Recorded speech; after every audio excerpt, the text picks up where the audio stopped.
Chapter 5.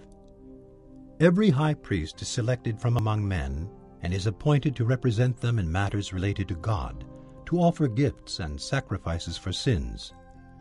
He is able to deal gently with those who are ignorant and are going astray, since he himself is subject to weakness. This is why he has to offer sacrifices for his own sins, as well as for the sins of the people. No one takes this honor upon himself. He must be called by God, just as Aaron was.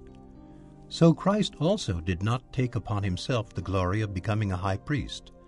But God said to him, "You are my son.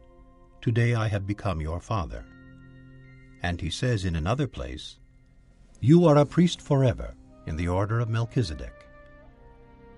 During the days of Jesus' life on earth, he offered up prayers and petitions with loud cries and tears to the one who could save him from death, and he was heard because of his reverent submission.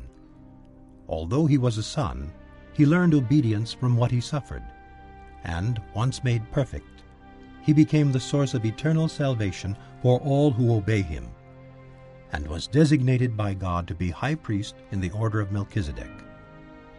We have much to say about this, but it is hard to explain because you are slow to learn. In fact, though by this time you ought to be teachers, you need someone to teach you the elementary truths of God's Word all over again. You need milk, not solid food. Anyone who lives on milk, being still an infant, is not acquainted with the teaching about righteousness.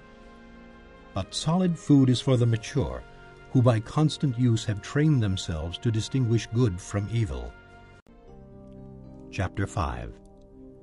Every high priest is selected from among men and is appointed to represent them in matters related to God, to offer gifts and sacrifices for